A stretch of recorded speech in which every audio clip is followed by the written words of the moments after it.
learning how to interact with a wide array of people who are balanced, to people who are unbalanced, to people who are obnoxious, to people who are kind, to people who are violent, and people who are toxic, and people who are not, and getting along with everyone.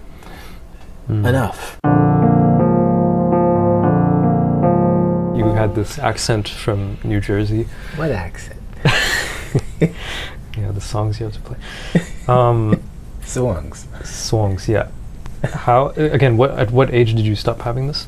I don't actually know for sure. I think it was around age 7 when I changed school. So I was going to a public school just across the street from the house I grew up in. And then I was having trouble in that school. I wasn't flourishing. And my brother had started going to a private school a couple of years before that. And so my parents thought that maybe I needed to change schools as well. And they asked me, I wasn't really engaged in the teaching. And I was kind of in my own little fantasy world. And I was... So you were just like being a kid? Yeah. Like imagining and having fun, like not like basically in trouble or something like No, this. not at all. No, I just wasn't doing assignments. I wasn't really engaged. I didn't really find the school very engaging. Okay. But there were some things I really liked. And they asked me, like, what do you like? And I said, well, I love art. I love art class, visual art class. And we had a teacher who was kind of, he was pretty eccentric, kind of 70s, kind of eccentric fellow, and big bushy beard and glasses, and probably did a lot of drugs and God knows. And anyway, beard's always a giveaway. That's a giveaway. It's trouble. Spot. So the school, they made this arrangement to get me extra art class. So I got extra art classes and started, but the classes were with like the 6th graders, and I was like a 2nd or 3rd grader, and I was terrified of them because I thought, they're bad teenagers and they're gonna corrupt me, and I was terrified of older kids. And corrupt you to do what? Oh God, smoke cigarettes probably. Oh, wow. Or listen to rock music. Okay. That was the worst. You had a specific music you liked at the time, which was not rock music. No, I was actually writing little songs that I would call my songs, and I had a lot of the songs you wanted to share were what you wrote, actually. Yeah, yes, exactly. Yeah. Okay. I wrote little songs when I was when a you were child. in grade 2. Yeah, okay. I was a kid. I had this fantasy of becoming a pop star and having like an album with a soft focus picture of me on the cover. And it would be very kind of, I've never told anybody any of this. I don't know how you got that. But anyway, a sort of pop kind of 70s sort of ballad kind of pop song, like breathy, sort of tuneful.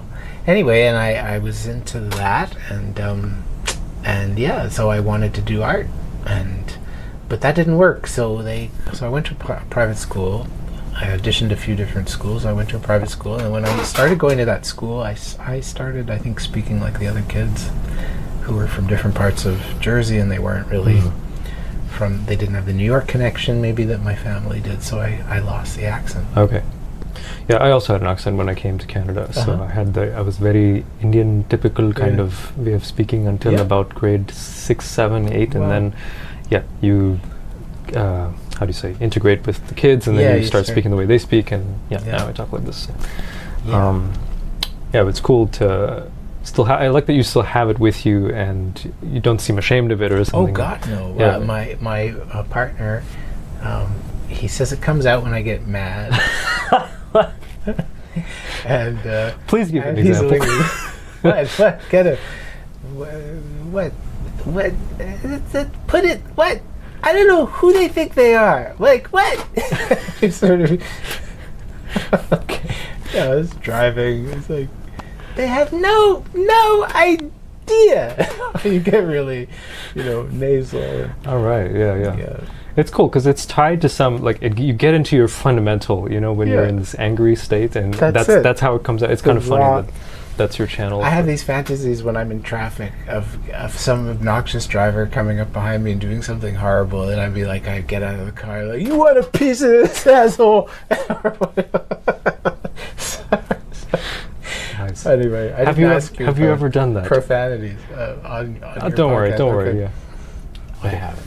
you're too zen or something. Well, I have, I think, some kind of executive control filter that kicks in. It's like, okay, don't, because that kind of thing can just go bad really fast. Yeah. It's amazing how quickly you can lose control of a situation just by not having that break, Yeah. that sort of emergency brake to kick in.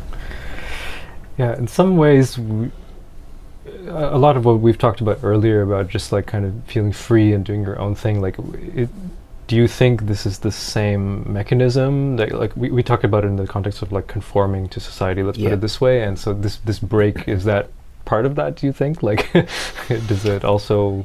Yes, and it can be a problem, actually. I mean, because you can sometimes put it on when you don't need to. And, the brake can get overgeneralized so that you stop yourself, you filter yourself, you censor yourself, you subjugate yourself, even when you don't have to, and in fact maybe you shouldn't.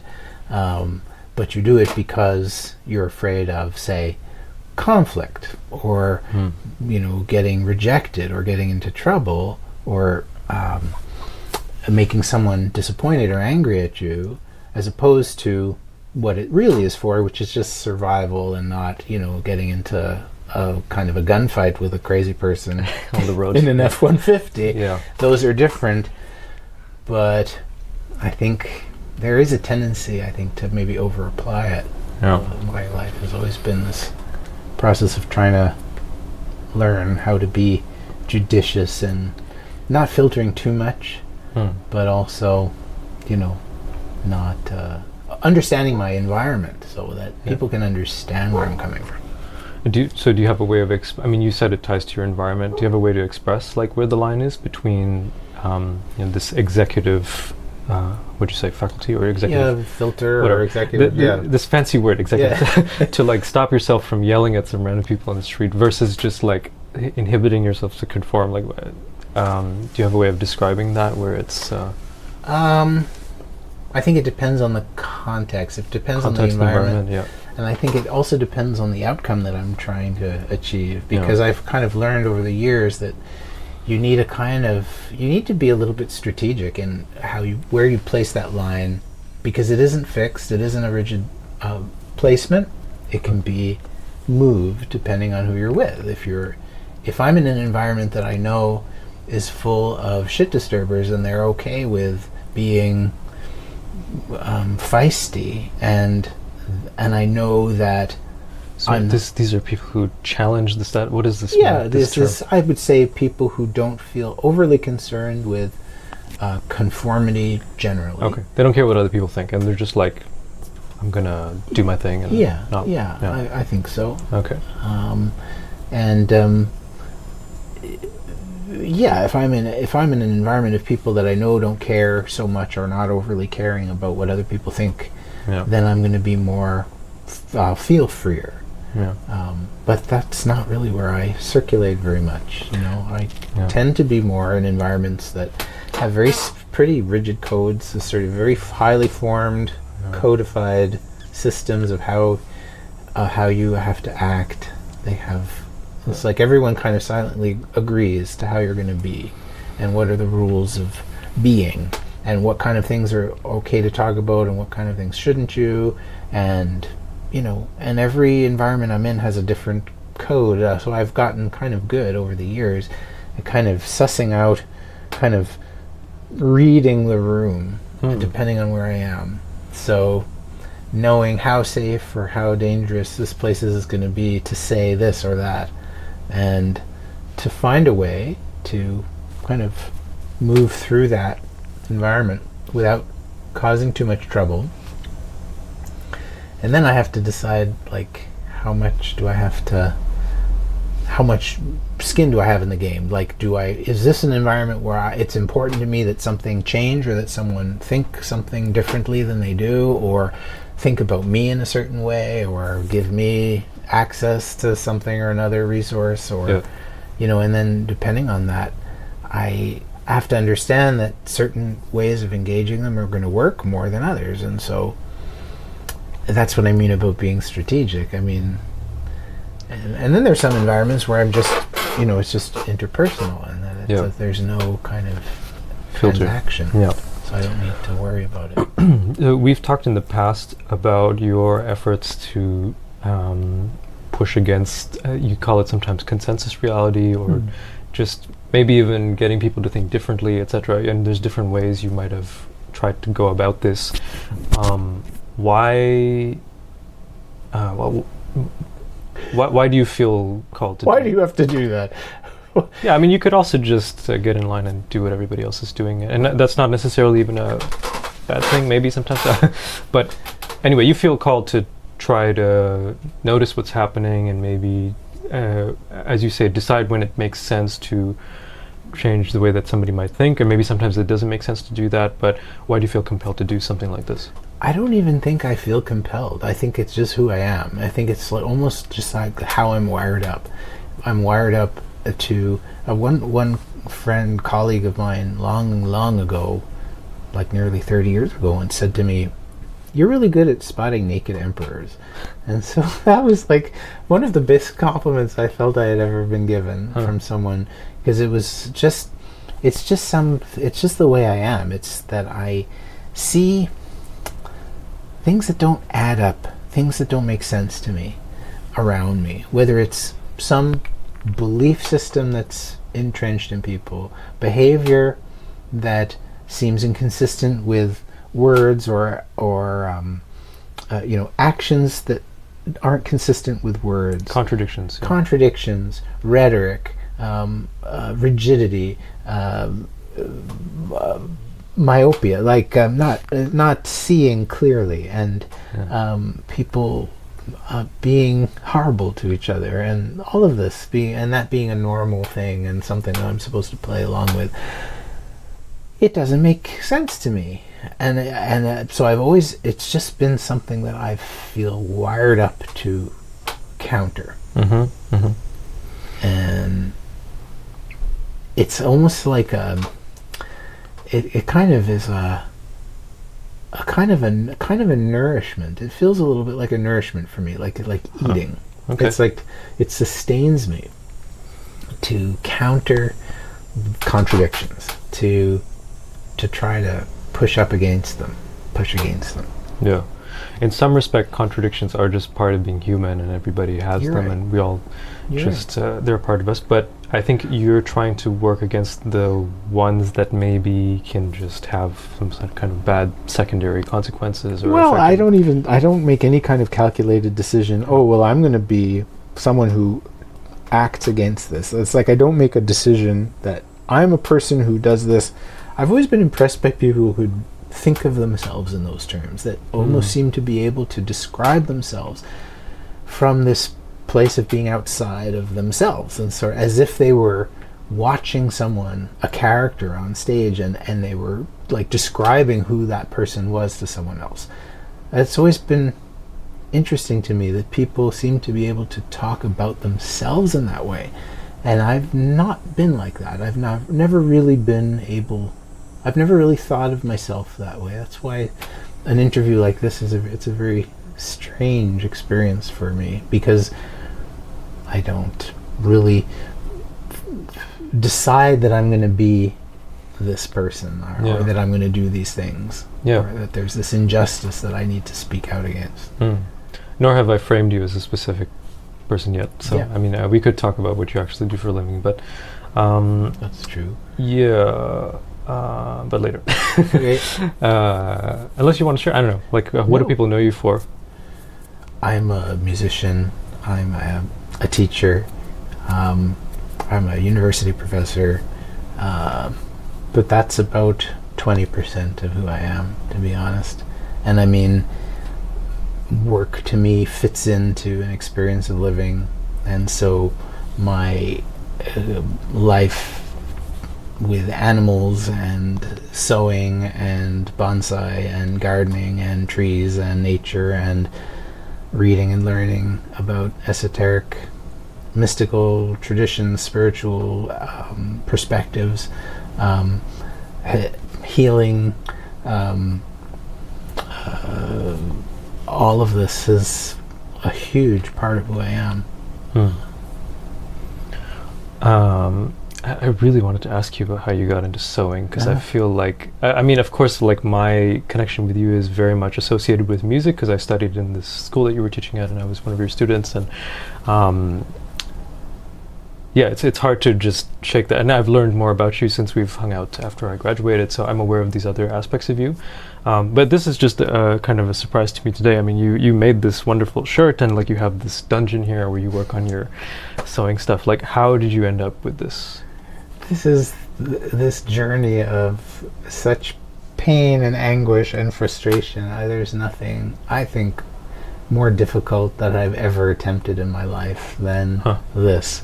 It's been over 15 years of just toiling in the kind of in-between moments of living my life as a professional, and it has nothing to do with anything but it's just pure creative discovery and learning from the total ground zero. My partner and I rented a house in 2009 that had no curtains anywhere. It was we were moving from a place like an apartment into this house. It was a big kind of house, and lots of windows and absolutely nothing to cover them. And we were like, well, we don't really have money to buy curtains and blinds, and like it's going to cost a fortune. So we thought, well, why don't we buy a sewing machine and just get some fabric, and I'll learn how to make curtains. So I just started sewing like 50 panels and I learned on the job. I mean, it was the necessity of having to make these things. And so I made these curtains. I was like working in the middle of the night in this place and sewing, and I mean, really making hamburger out of a lot of it, just because I didn't know what I was doing. Sure. And I don't even think YouTube was invented back then. I couldn't even watch videos. Oh, true, yeah. I don't even know. It was maybe just starting. I mean, it's around, but not in the way we have today, where it's a library of this stuff, Yeah, it was just not as easy to find instructions. And so I made those curtains, finished them, and then I started making, I was like, oh, it'd be really cool to make like a shirt. Like, that'd be really cool. So I thought, well, I'll buy a pattern, a commercial pattern, and then I'll start sewing. And I was like, so I tried this thing, and it was just impossible. And it was like this disaster. And I was like, what? And the thing that was so frustrating with this, my jersey's going to come out, is these stupid instructions in these patterns that have, so every pattern that you buy in a store how to make something has this sheet of instructions. It's supposed to make it easier to do, but I didn't understand anything about it. I just like, because in sewing you have like right and left, right? But you also have front and back, and you have the right side and the wrong side. So I would see in the instruction things like, attach the right side of the right side to the wrong side of the left side to the right side inside out, and then turn it upside down, and then stitch right sides together to the wrong left side to the right side of the right side, but not the right side of the left right side, but the right side of the right. I was like, what the? It was so exasperating. You have no idea what this did to me. I was like, and Jeff, my partner, he's like, Kevin, you'd come up from the basement beer. I can't stand this fucking I was so totally overwhelmed by this. Never before had I had an experience of not actually just thoroughly feeling just so thoroughly stupid. I mean, just so completely, like, I really could not understand this. But how can you blame yourself? Well, I thought, well, it should be easy, right? Because it's just sewing, right? It's just, and I started to realize, honestly, this incredible skill that it is. I mean, and seeing, honestly, the sweatshops and this incredible garment this world of garment construction with these, really talented people that no one ever realizes what it actually takes to make a piece of clothing. And just this incredible, just being shocked at how we just wear these things and we don't think about the people making them, or disconnected from the process of how it's made. Totally. Yeah. And the people the reality of the reality of the lives of the people making these things, and what you have to do to actually learn how to make some wear quickly, sort of ready to wear thing. So then I started gradually getting into that, and then I found some books, and the books were really not much help because they assumed that I knew more than I did. So I found a teacher in Texas who was who taught by distance, and I could send him pictures and questions, and I started gradually. Via email. Okay. Yeah. This is 2000. This was sort of started around 2010-ish. Okay. And I started getting slowly better, and I started getting into sort of like how to draft patterns and how to make patterns and how to fit. So the real trick is how to actually fit. Like constructing the garment is the last step, but there's like how to measure a body, how to cut the fabric. There's art in measurement, there's art in cutting, there's art in pattern drafting, there's art in fitting, and there's art in construction.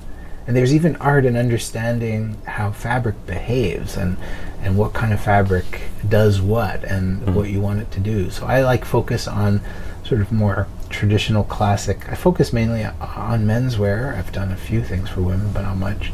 And mainly shirts. I haven't conquered jackets yet.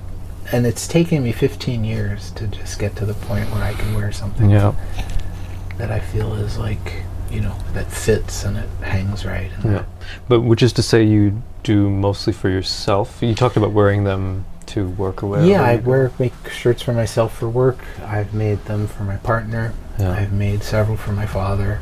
Yeah. And I fitted a couple of family members. Cool. But it's as my partner says, it's also a very intimate thing. I mean, you're fitting someone and you have your hands on them, and it's sensitive, and people are sensitive of their space and their body and that, and you want to be very mindful of that.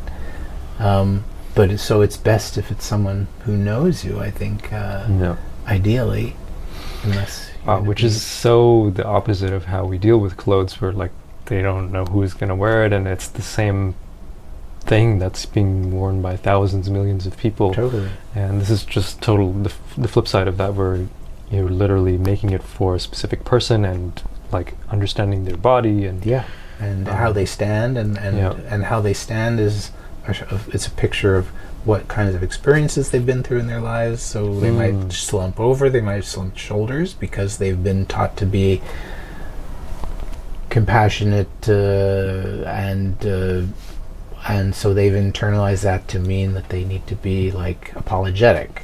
So they have a curved posture. Wow. So you want to try to make them look good in that. So so you've got to like fit the shirt so that it doesn't wrinkle when they stand that way. So that's a different thing, right? So I mean, like when you go to ready to wear, people have like, they have options that are based on this standard. It's like, for menswear, a shirt is going to be like a 27-year-old who goes to the gym five times a week, who has 13% body fat, and sleeps 8 hours every night, and perfect posture, and and that's who you should be. So you should put this thing on. Would you say then that most commercial, or I don't know how to say this, retail, commercial, mainstream shirts are designed for models? Yeah, I would say so, and a model of ideal physique. Yeah. Except in the U.S., where a lot of menswear that is geared towards older men has enormous waist circumference and a chest, so for breasts and for beer belly. So, if you go try shopping in the US, in most stores, like, you will pick out a medium shirt or whatever, you'll totally be swimming in it if you aren't someone who is overweight.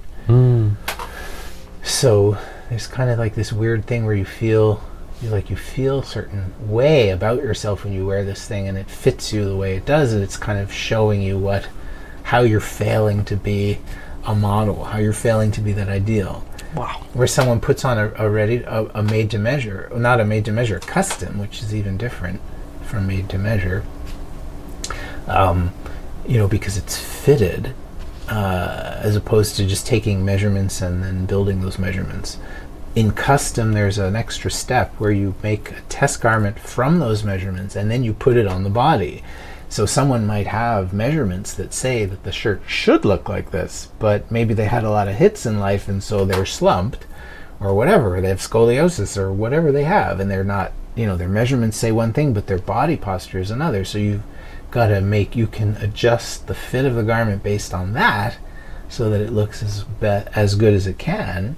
And then you're making a custom garment for someone. And that's used to be how all clothing was made. But it's not.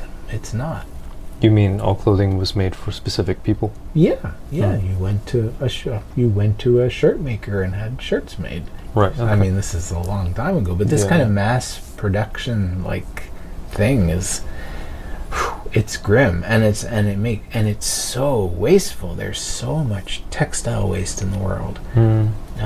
Just filling landfills. People like Raleigh Williams, who've done videos and talks about that, talking about textile waste and pollution from the garment industry. So I got into it through curtains, and that's my 45-minute answer to your question. No, I was just fascinated to hear it, honestly, because I've never thought about all of these things in relation to clothes. For me, they are just kind of objects, and I just have them and move them around or whatever. So, there was a time, I've some shirts that I've been purchased commercially for me that say Jeff got me as a gift in the US, and I love the fabric, but I'm swimming in it, so I'll take it apart and try to recut it so that it fits me better and reassemble it. So in the process of undoing, if it's a good shirt, there's there's certain standard ways that they're constructed. And so taking it apart, you can see the traces of the person who made it. It's like seeing an imprint. Almost for me, it's like an imprint of the presence of the person who made the garment.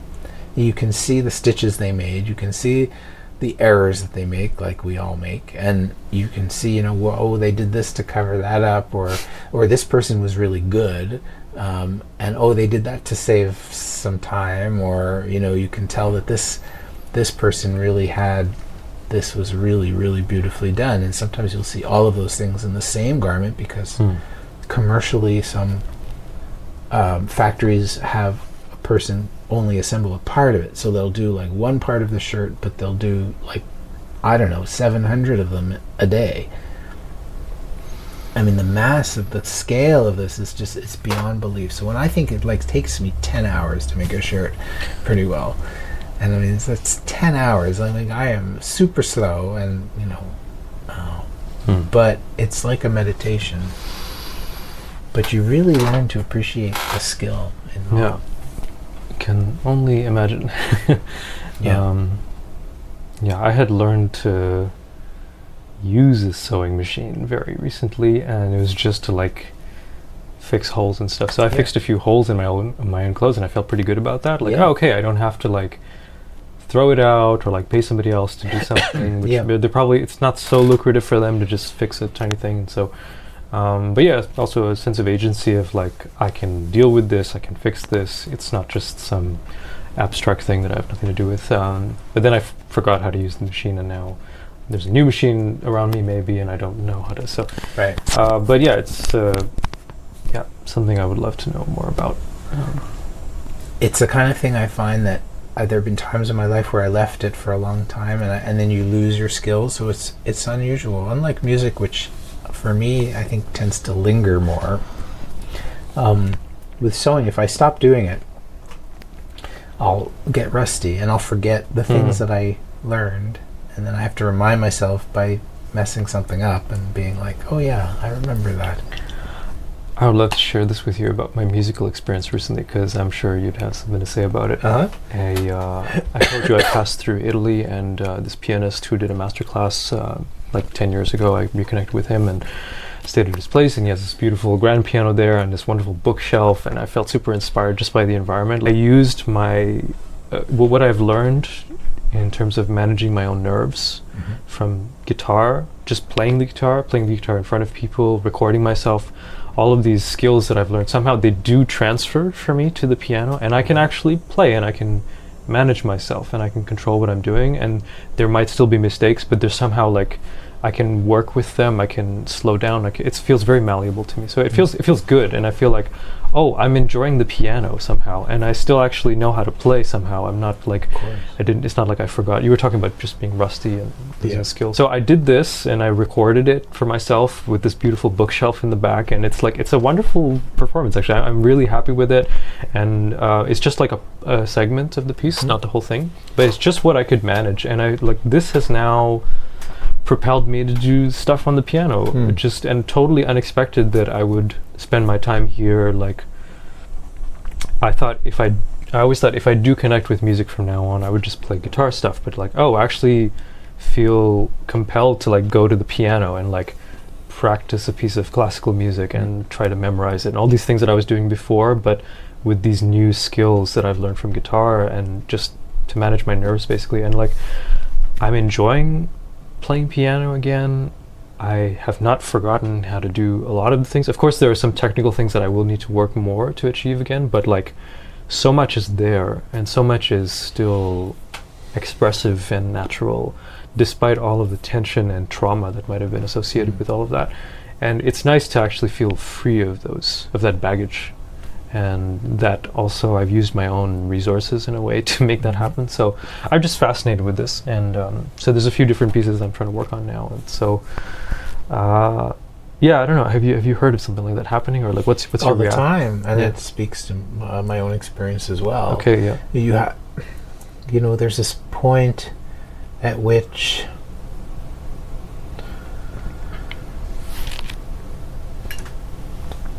the skills that you've acquired need to be decoupled from the environment in which you acquired them. Yeah. And so it's very hard to do that, especially in an environment that values merging those things, so that you play like this, or you play like this person, or you posture a status or a level based on how you play. And all of those things have absolutely nothing to do with expression of yourself. It has to do with you fronting a construct. And so this is why doing things that are not connected to the baggage of school, or that kind of environment of skills and environment coupled together, this is why doing something like guitar in your case would have been very useful, because it's taking you out of that whole arena, that whole environment, and letting you focus on using the instrument as an expression of something happening inside of you. And so you have to kind of, sometimes it's necessary to do it through something that doesn't have the baggage, and then you can go back and re-engage it on your terms.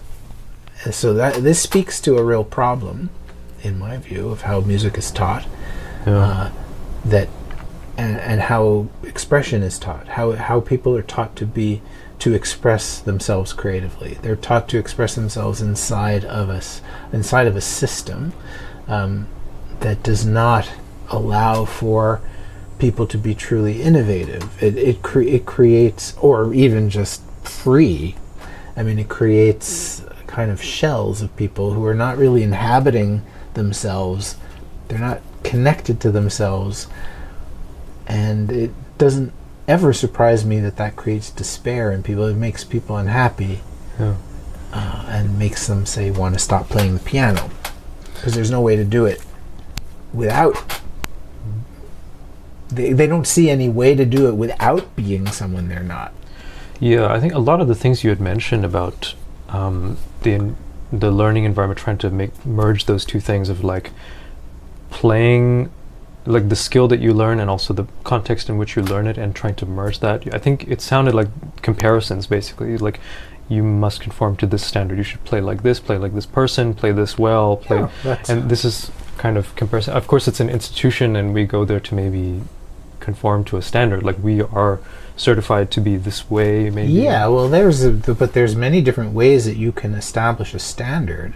Say, for example, of performance optimization, you can set it through accuracy. You can set it through a physical strength, balance, coordination. You can attribute it to, you can associate it with other constructs like emotional, mental wellness. You can say, that's what optimization is, that you're sleeping and eating well, and you're able to function, you're happy, and you have friendships and relationships and family, and you're like feel good and grounded, and you feel optimistic about your life, and you also play really well. But that's typically not, that holistic picture is typically not what is taught. It's not the goal, yeah. No, the goal is to screw people into the ground and to staple them to the wall and sort of be, and now it's like, well, where are all the creative, visionary people of the past? And we worship all the greats, and we ignore the geniuses in front of us until someone, despite all that, breaks out of it and does something really cool, and enough people say, huh. But a lot of the time that doesn't even happen until those people have totally self-destructed, because it's so distressing to be taught all your life to conform, and if you don't conform, then to be taught you're a failure and a loser, and so then you flame out, and then everyone realizes you were really cool, but you're dead, and so then other people are making millions off of your misery. Yeah. And so shouldn't we do the same? Like, it's totally screwed up. Yeah. The other thing I wanted to mention is you just mentioned that sometimes it's necessary to just do something different to like bring yourself out of that baggage or that context. Like you said, in my case, playing the guitar separates me from all of those issues with playing the piano and gives me a chance to explore other ways. This is something it gives you a frame of reference. It gives you a touchstone, so you know what it feels like to do music, but to do it on your own terms, and to do it from a place of inhabiting yourself more closely, and then you can transpose that because you know what it feels like. Yeah, and I guess you sort of explained why that isn't part of the education, because the goals are different, right? It's not to do this, which is what you're saying, to help you, to give you a good reference frame so that you can so that you know what it feels like to do things on your own terms. I keep asking myself, like, why did it I mean, I know the answer, but it's just a sort of wishing that it wouldn't have taken 5 years, 8 years, 10 years, or whatever. Totally, and why couldn't it just happen faster? And also, I'm reminded of this moment that I had in a improvisation workshop that I did after graduating. This was in New York, and I'm improvising, but like I'm not doing what I intended to do or something. And he said to me, like, if you don't want to do something, then don't do it. Something like this, which is it's a bit hardcore, but it's also right at the same time. I'm like, oh yeah, okay, I guess I should just learn to control myself. But of course, what does that mean, and how do I approach that? I don't know. But this kind of thinking or approach, maybe I don't know if that's the approach that I could have taken for these other issues about nervousness while playing. But what is it actually that I do have leverage over in this kind of situation, and how can I make it take less time, or does it need to take all of this time, and do I need to really distance myself? You know what I mean?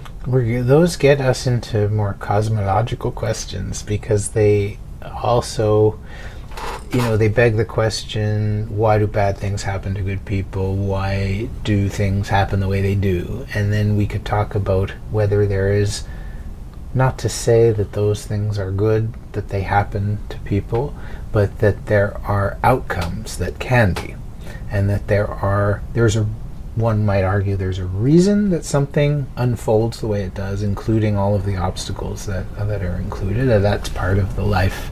That's part of the life's journey, whether it's something predetermined or something that someone chooses or something, before they're born. And, then we're getting into a different kind of a frame of conversation. But, why did it happen that way? Maybe there was a reason to it. Maybe there's something richer, deeper, more meaningful, that comes from that. I mean, one of the reasons that I ask these questions and we're having this conversation is because my mother died when I was a child, and I was traumatized, and I was sexually abused by a physician when I was a child. So all of these things were traumas. I'm not glad that they happened, but they've also shaped me and allowed me to emerge as a force that I think has had positive outcomes. So, whatever the purpose to that is, or whatever the meaning of it is independent of the fact that it actually has created demonstrably positive things in people's lives, including my own.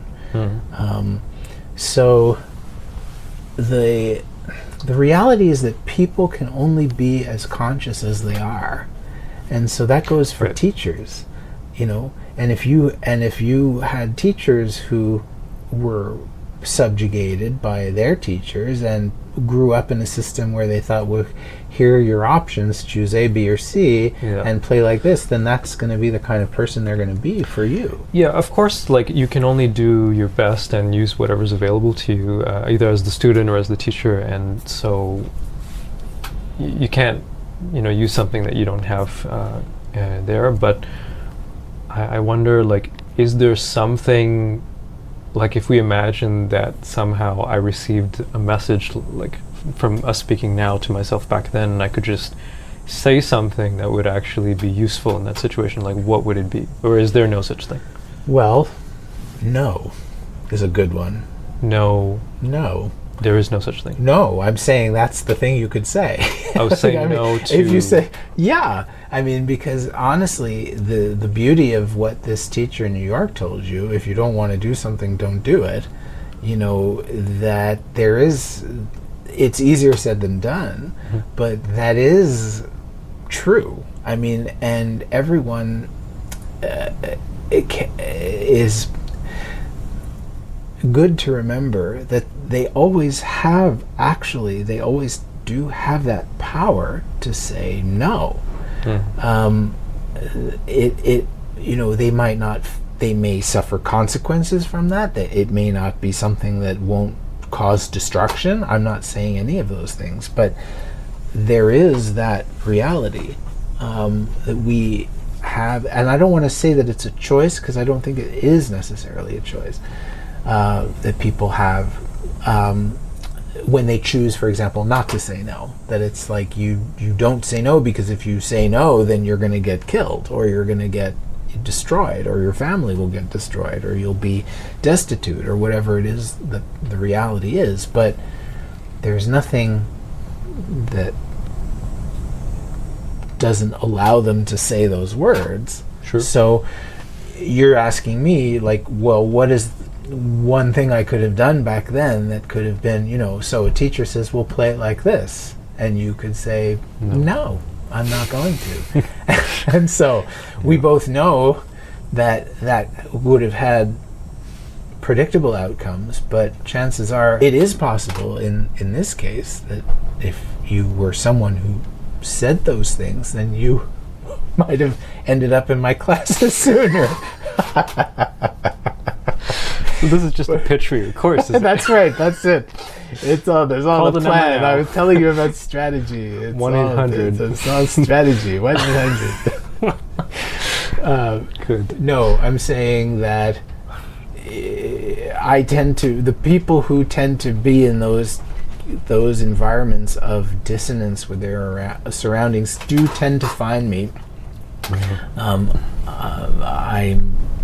one of the people I think some people see as easier for them to maybe open up about some of the uncomfortable impositions that they experience. So I suppose that, of course, not every environment has a Kevin, but if someone were to say no to something wherever they are, of course there might be consequences to that, but it is, I mean, maybe the teacher would ask them, like, okay, well then how would you like to play it? And then that creates a different kind of direction. Or they get moved around to somebody who's not going to be too much trouble for them, and it just starts the process where maybe they just move in a different direction, I guess. So, or they just usually they'll just subjugate. They'll leave. They'll say, "Oh well, this isn't for me.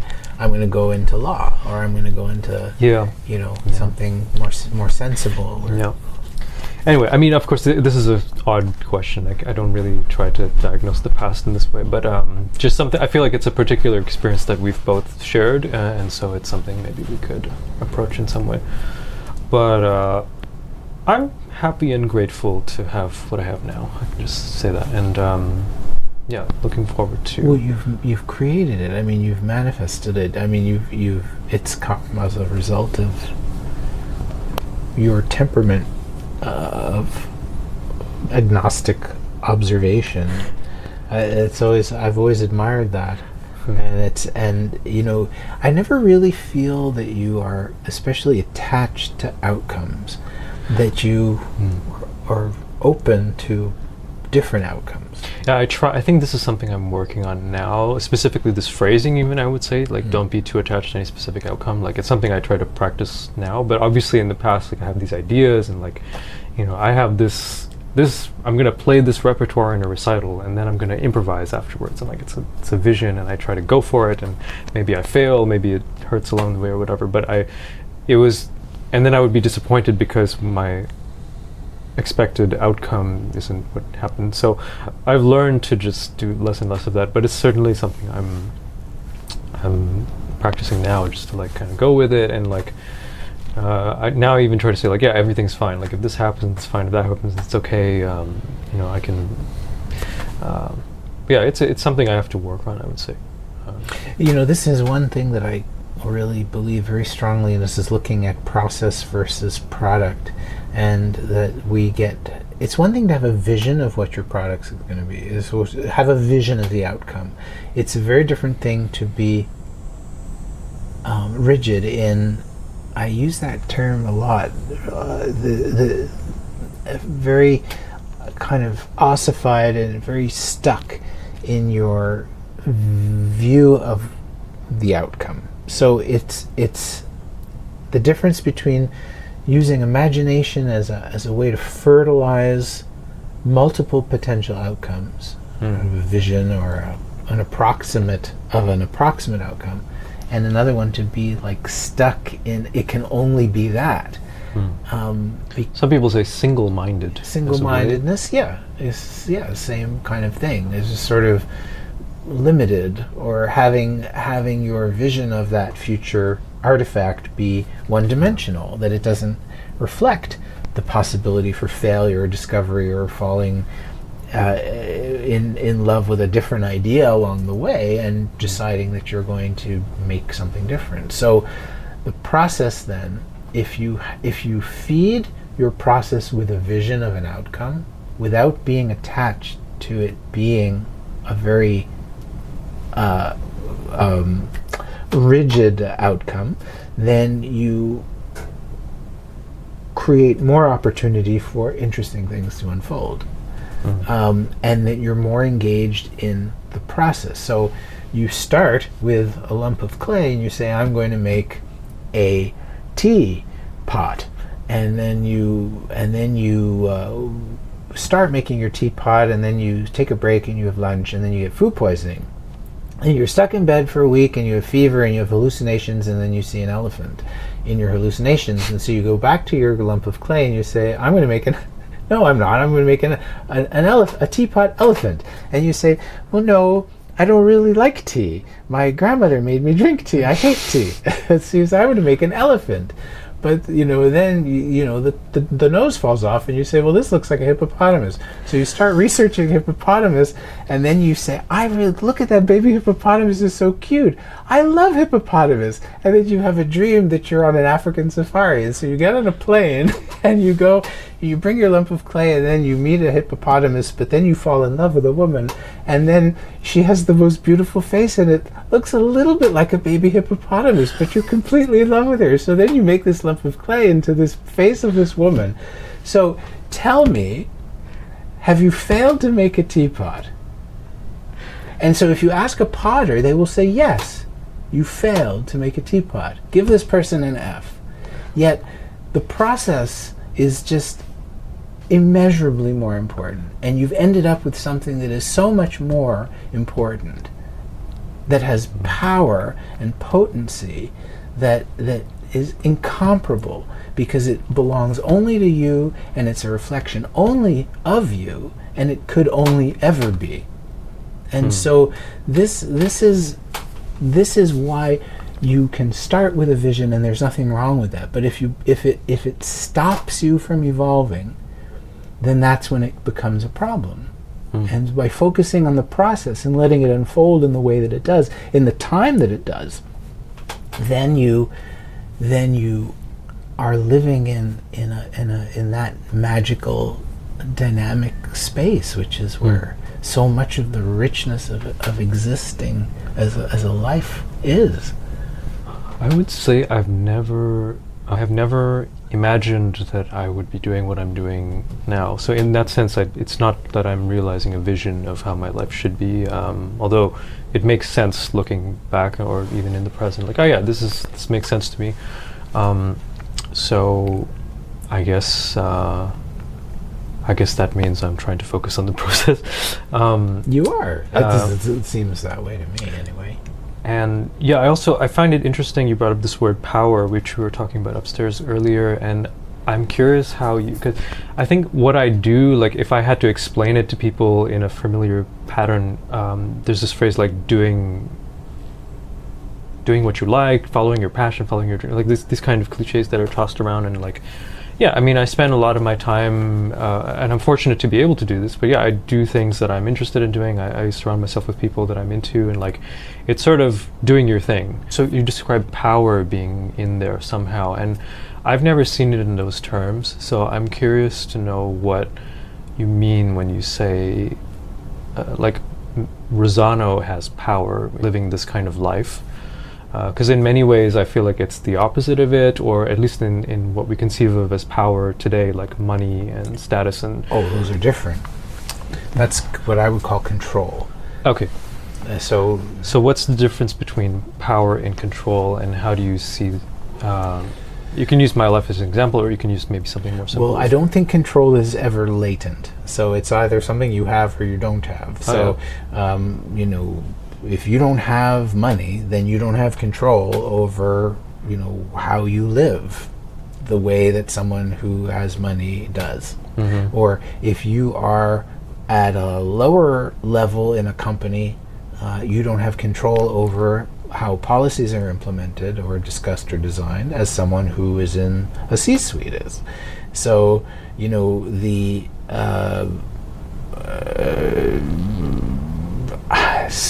I mean, power is more often than not latent, in my view, unrealized. So it's still around. There. It's there. It's there, but it hasn't woken up. Huh. So it's asleep. Okay. Potentially. So it's and power might be something that someone knows they have, and it might be something that they don't know they have. Both of those things are independent of whether it exists or not. It does exist. So everyone has power. Everyone. Every single person has power. That power can be subjugated by other people. Other people can try to push it down. They can fight it. They can pretend it's not there. They can create a world in which people believe that they don't have it and that they need to lean on other people and other systems in order to survive.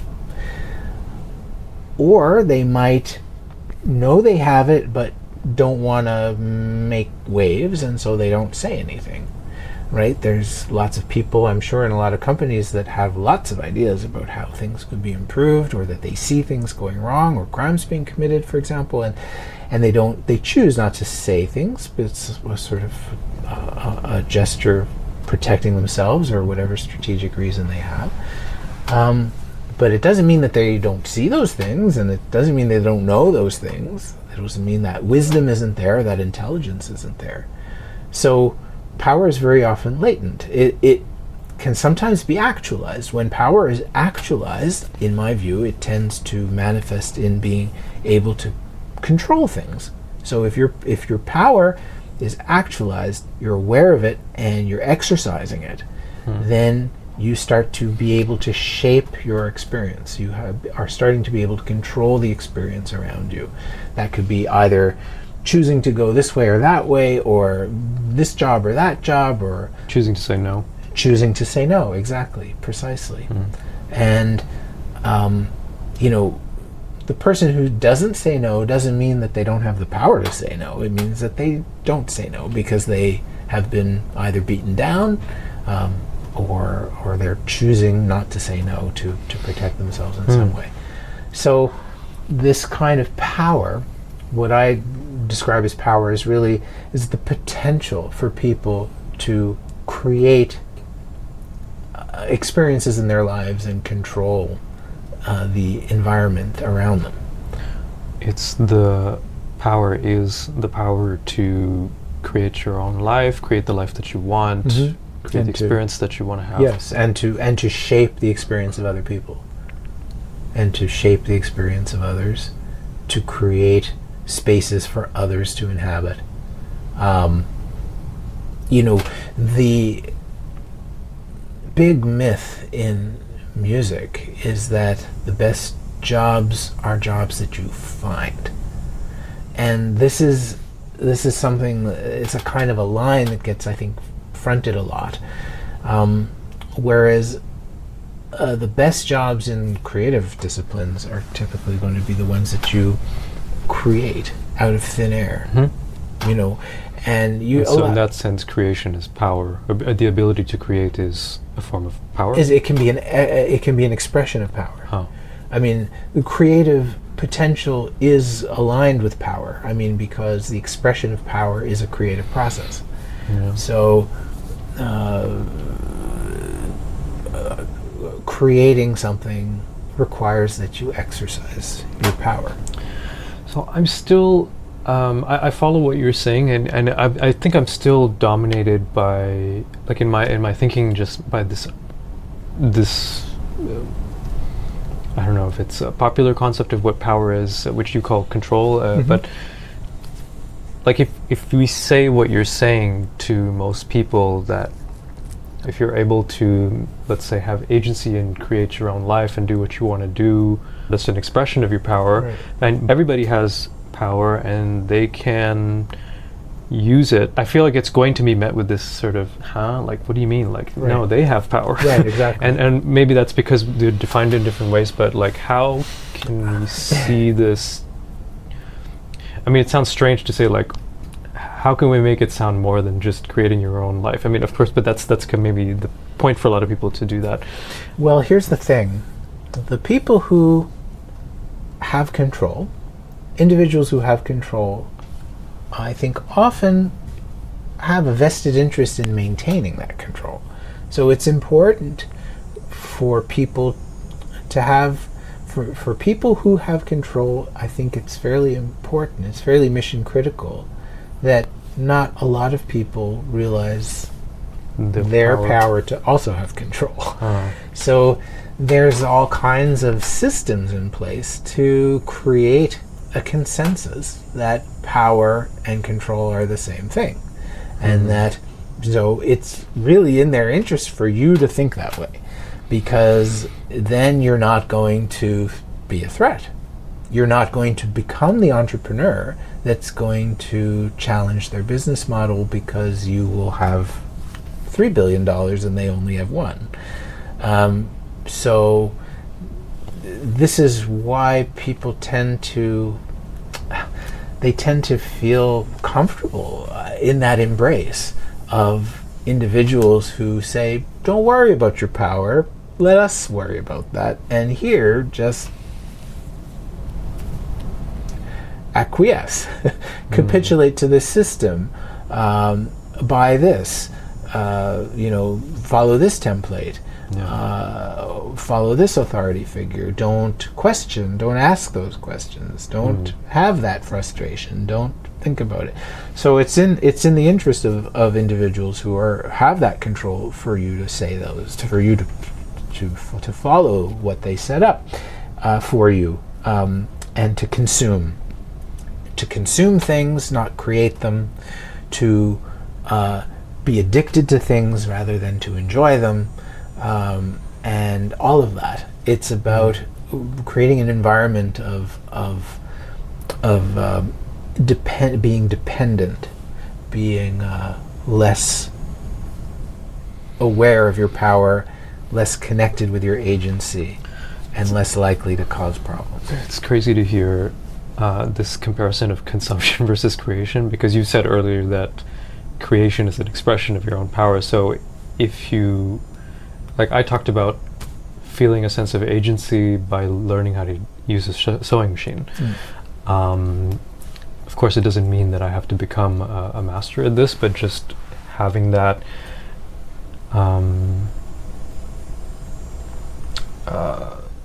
it gives me a sense of potency that, okay, I can manage this, and there are other skills that I can learn where I can also feel the same way. I think it's interesting to think that helping people to create is kind of can just make them feel a sense of potency. Totally. Because they are exercising their because they're realizing their power in this way. That's right. They're tapping into and it. also as a counter to consumption. Like what I was trying to say with the sewing machine is I don't have to consume the service of somebody else. I don't have to buy another thing. Right. Like I can just deal with my situation, and that's powerful. Yes. Or it makes me feel powerful anyway. So I think that's quite profound, actually, just to compare those things.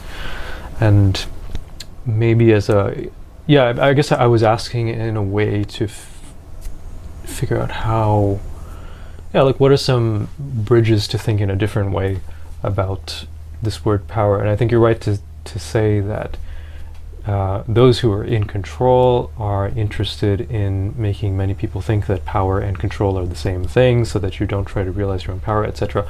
So how else can we just unstick ourselves from that? Well, at first I want to include a caveat here, because I think I don't want to imply that everyone who has control is exercising that control in any malicious way. Sure, yeah. But I do think that it is possible to be someone in control from a standpoint of wanting to empower other people and enable people to be powerful, versus subjugating other people and making them think that they don't have power. Yeah. So, but I also want to say that I think some people just are the way they learn to be, and that some people don't really even realize that they're doing that. I don't want to imply that everyone who creates a situation, an environment where people become subjugated, is being malicious and doing that, inflicting that on people consciously. Yeah. I think it's a propagation of a system that creates a cascading outcome that repeats like this. And I think that's what happens in sort of institutions where you have groupthink and people, for whatever reason, want to comply with the system and they want to play along, and they have their own interests of advancing and want controls. Like a really good way to get control over something is to comply with the system that establishes who gets to have control. So playing along, if I speak in one way in my environment, I'm more or less likely to be given control over certain things, certain resources, than if I spoke a different way. So I might decide that I'm going to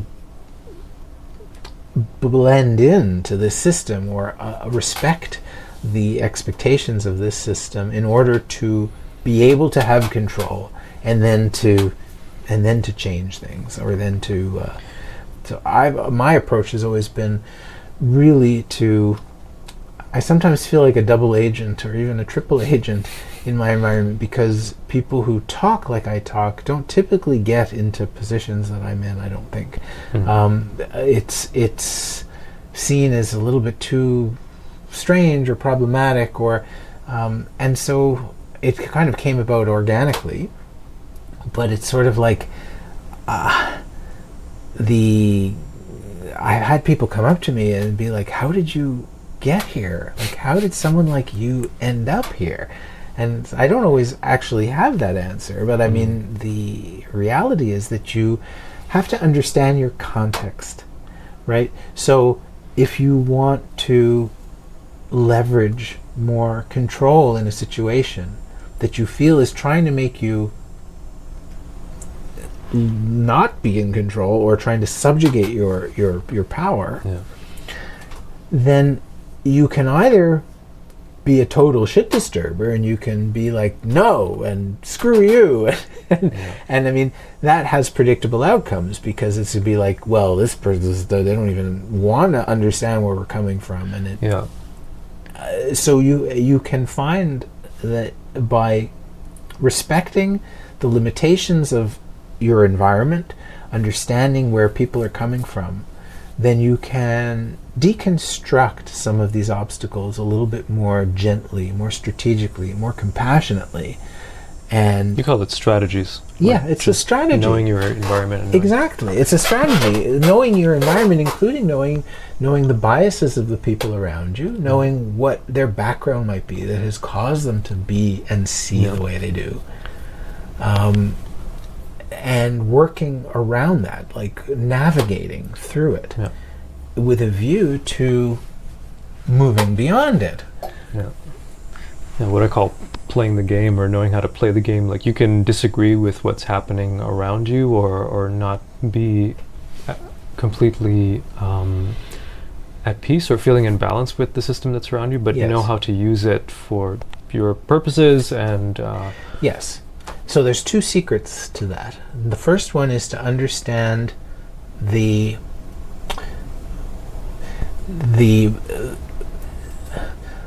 passion points of the people around you. So understanding what is important in the environment, what's important to them.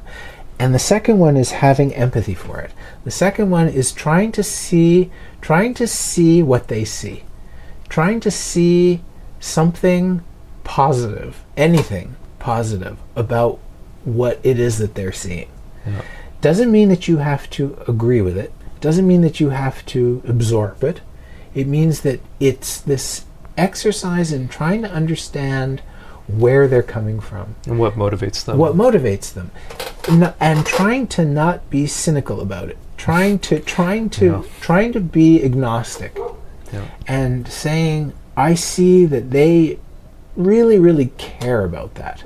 And if you can communicate that you understand that, it eliminates very often the sense that of people being threatened, feeling threatened by you.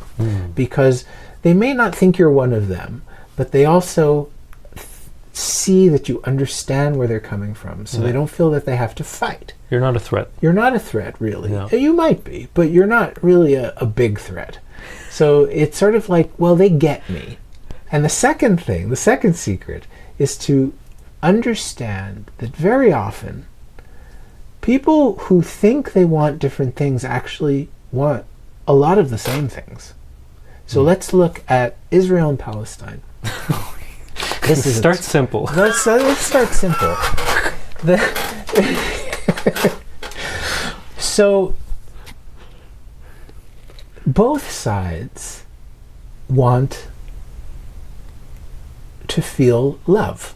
They both want they want experiences of love in their lives. They want the love of their families. They want the love of the people they love.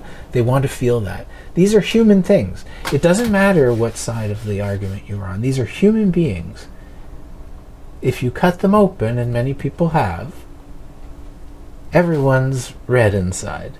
So don't tell me that there isn't common ground there. I mean, let's just cut to the chase. So everyone really does want the same things. Now, how does the problem occur? It occurs because of all kinds of other mitigating variables that can range from how people were taught to think, the passions that they hold, the convictions that they hold, the fear that they have to lose or to be taken out of those convictions, the rigidity that emerges through the process of inculcation into belief systems that make it difficult to experience experience life through the eyes of another person. And this is where dispassion and hatred breed, because you don't see yourself as the other person.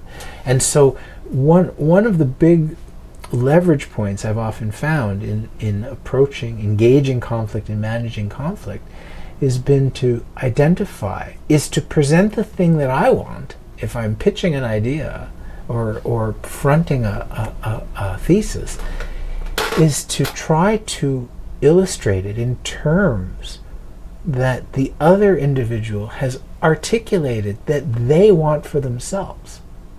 So you are able to say what the other person wants, and you know them well enough to know what they need, what's important to them, what you understand, and you are empathetic to what it is that they see and want. You really understand it, but you also present what you want in terms that align with what they want. So with most conflicts, it is possible to find a way to find a solution where that can take place. The only time that it can't is if people somehow actually have made a decision, an actual decision, that they don't want to do that they don't want to see that, they don't want to look, they don't want to actually go there, because it's not really a logistical place to go, it's an emotional one. You have to feel your way into this. You have to do it from a place of feeling. And empathy is not easy. Empathy is, no, it's not. Especially when people have been hurt and abused and attempted to be destroyed, but it happens all around, on all sides, in every direction, all the time. So this is the thing that I think gets people stuck in arguments that are not about the actual argument. Like a good therapist most of the time will say, I don't really think this is about the dishes, dropping the ice cream cone, right, or the dishes. Exactly. It's not really about the dishes, is it? And moving someone outside of that space where it really is about the dishes. And if someone's going to tell you, no, damn it, it's about the dishes and screw you and I'm leaving, then there's nothing a therapist can do except say, I'll be here if you ever want to come back and talk about it. But if that's where you're at, then that's where you're at. And so that's where we're at. That's where we're at. And there's just nothing but misery and tears that come from that. Suffering and suffering on top of suffering on top of suffering. Where did you learn to strategize and learn to see pieces on the board, let's say it in this way, more so in the previous context we're talking about in the institution? And it was being a church musician. It was working in church. Wow. Yeah. Because I'd say church, in my experience from a social standpoint, tends to be really quite challenging and dynamic. in the way that personalities intermingle and the passions and the preoccupations that dominate people's minds, and in the feeling of the importance and the value of adhering to catechism and dogma, and the real blockages that can occur, and the eccentricity that can emerge in people, and the dysfunction, social dysfunction, the inability for people to articulate their feelings and and to be constructive. I think the church for me was a microcosm of that human drama, those human dynamics. And it might have just been because that's where I worked, and might have happened in a school or a hospital, or any other group of humans people trying work. to do things Because together, working in hospitals, for me as a musician, I've seen these same kind of dynamics playing out between anesthesiologists and cardiologists and neonatal people and surgeons and palliative care, and who's on top, and the nurses, and who's the RPN, the nurse practitioners, and all of that. It's the same thing. It's normal. But I learned it in church just because I think there was this element of virtue around compliance. So in a religious environment, in a religious institution, there's this idea that compliance and following and capitulating to control and forces of control is not just a matter of being a good person, it's a matter of like saving your soul. So it's like mission critical for people in a way to behave in a way that I don't think always plays out similarly in every environment. It's like your life depends on it. So I learned that kind of the way to succeed as a church musician professionally was to be very, very attentive to human dynamics, and to focus on, as one of my mentors when I was a church musician said, sophisticated interpersonal skills, and learning how to interact with a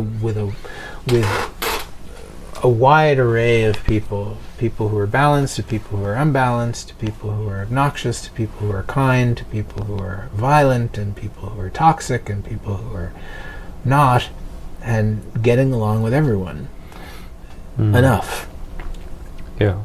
Without agreeing, without being cynical, but knowing how to. Yeah. Without agreeing, but being able to navigate, and also to get stuff done. To get stuff done. To present what it is that you want in terms that they have already said that they want. If I could go somewhere random. Yeah, please. You mentioned once making a kind of Memex in the 80s or 90s, like kind of computer repository of knowledge. And I think it was to help you write something. Yeah. Okay, like, can you talk about like why you, maybe what that is, like why you wanted to do that, and like what you and how with the process of making that, like just. So this was a database I made in my last year of my doctoral degree. Music doctorate, or yeah, and we had this really grueling exam series, comprehensive exams, which involved, you had to produce a bibliography of like 100 sources, and you had 5 essays, and then you were given 5 questions, and you had to write 5 10 to 15 page essays in 5 days. And so it was like 75 pages of writing in 5 days. 5 days, wow. Which was a whole shitload of work. And I was completely terrified of this. And I thought, how am I going to do this? I remember when I started that degree, I'd sit in a coffee shop on the corner, and I'd look up at this tall building that was across the street that had about 15 floors. And I'd say to myself, if I were this building and this were my doctorate, sort of a symbol of like a ruler of my doctorate, like where would I be? What floor would I be on? And I'd be like, oh God, I'm like in the lobby. And I was like, oh my God, I've got 15 floors to climb.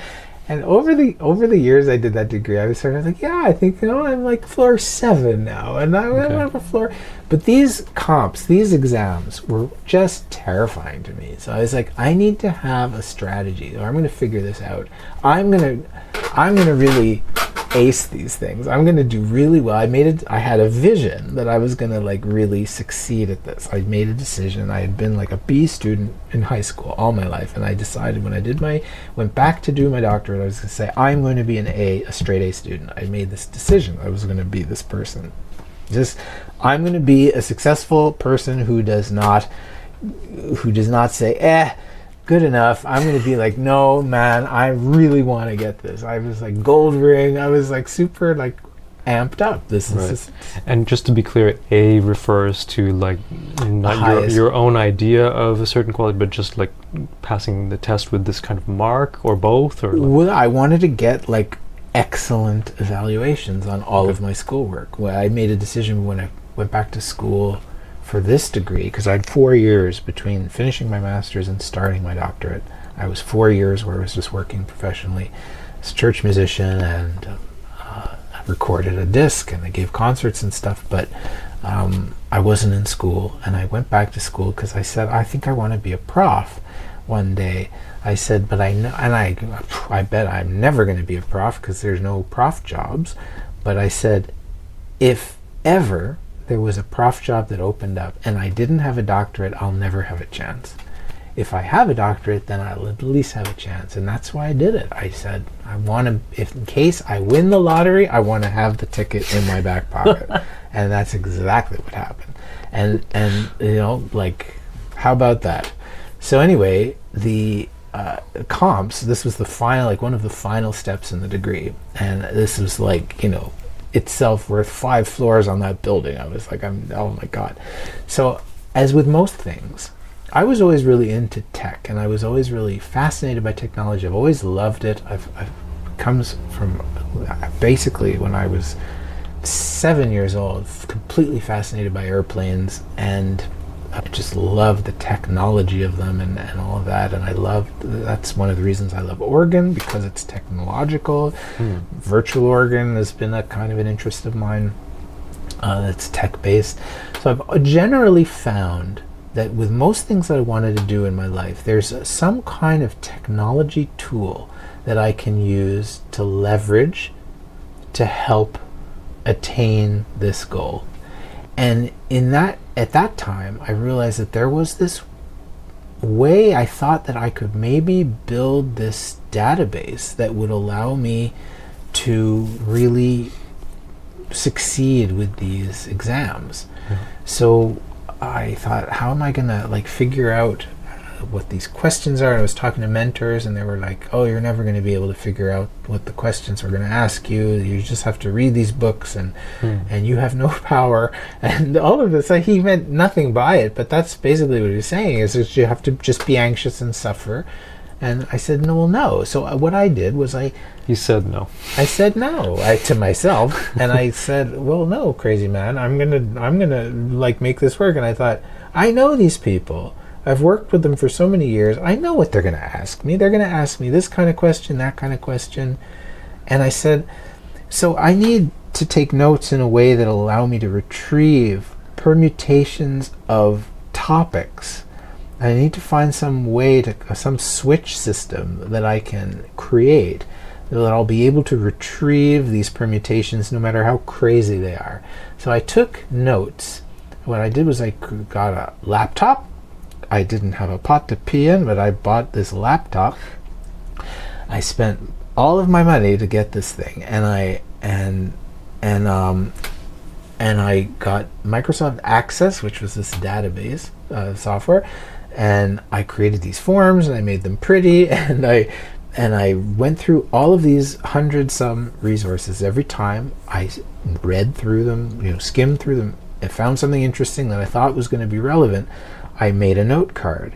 And after those note cards, I made a series of I created a series of codes that would refer, like 3 or 4 letter codes that would refer in capital letters, that would refer to the topic, some salient topic. So I would read some note and it would be like, well, this is like about influence in France and 17th century and organ registration, sound, colors in the sound or whatever. And this article was about German ornaments in Bach before he was 25 years old. So I created like a series of codes that would indicate stages in this composer's life that I could reference. And this one was about Italian organ building in the 18th century, but how it influenced France and all of this. And I did this for every single note card. I have thousands of note cards in this database,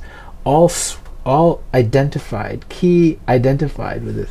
So then I started practicing writing these essays. So I would say, okay, I'm going to write an essay about Italian influence on French opera, Italian organ building, Renaissance organ building influence on 19th century French opera. And I had a code for all of those things. So I plug it in, and this thing would go and it would spit out. Are these topics random? Like, or did you like just shuffle a deck or something and you would end up with something like this? Or is there some sense to this combination of things?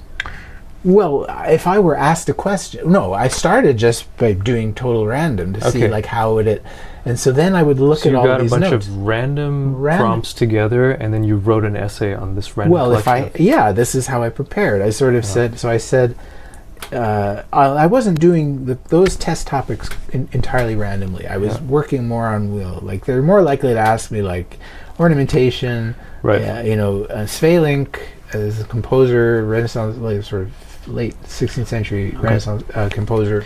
So you guided it in some way, but it's also basically there's enough variety where like you can't really write the same essay more than once, and then you just test the mechanism of like looking through these references and like compiling them, see what you can do. Yeah, what happened was that it would spit out every note that I had taken that had those commonalities, and it would just filter them out.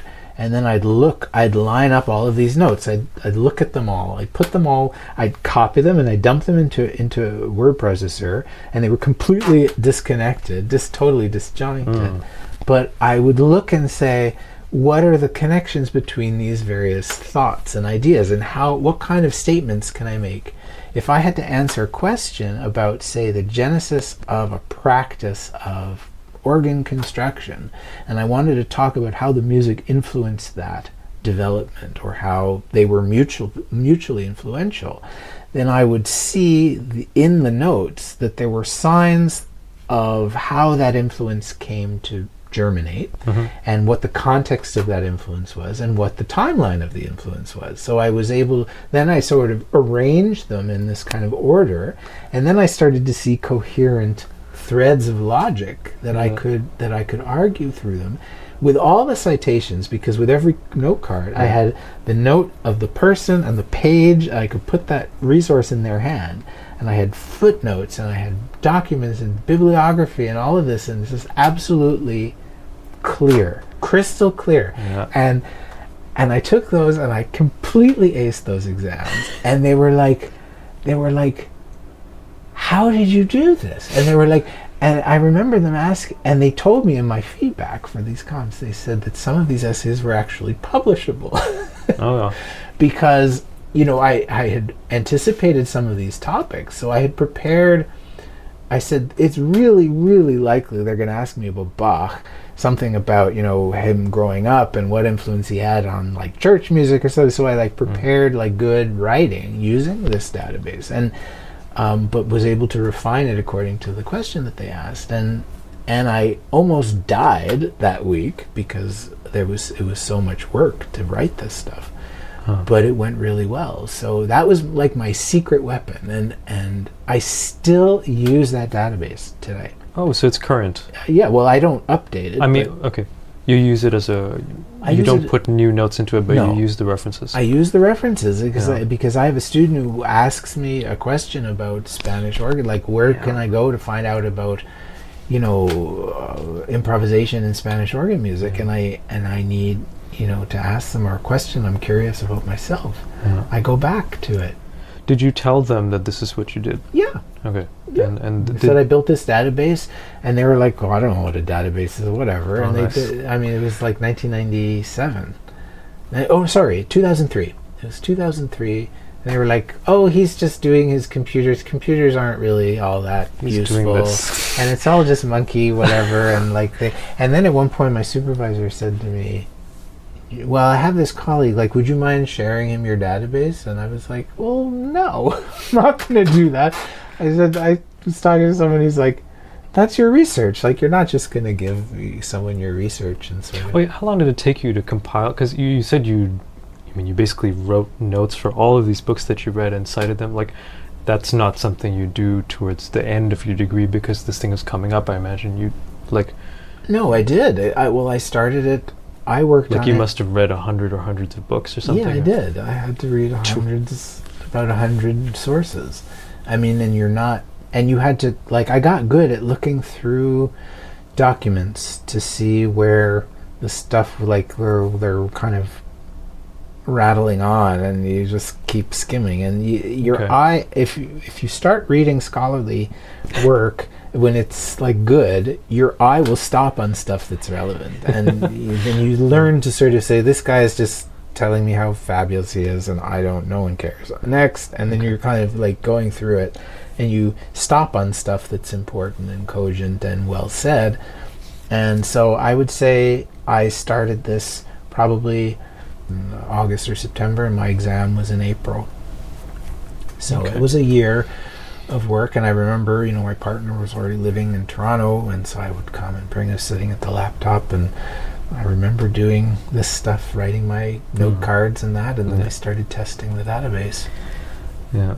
I don't know if you're aware, but now this phrase, tools for thought, is a very big thing, and it's kind of a space, and there's lots of digital tools where you can take notes and link between them, and like, this is exactly the kind of thing I think people hope to accomplish with what's available now.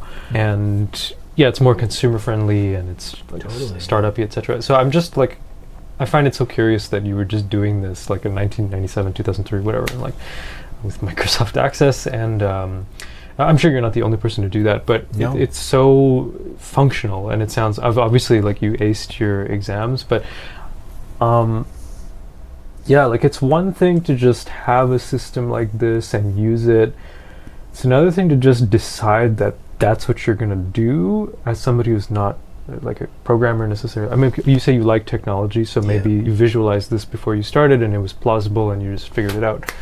But just cool to see someone go through all of that process and have it work, and you still use it today also, which is like another thing that we're concerned with about, are your files going to be usable 3 years from now? Well, it's not ideal because I don't have that Access interface. I don't have any of those forms. I just have everything in an Excel sheet. I mean, that I just kind of, Control F kind of thing. Nice. I mean, just to whatever works.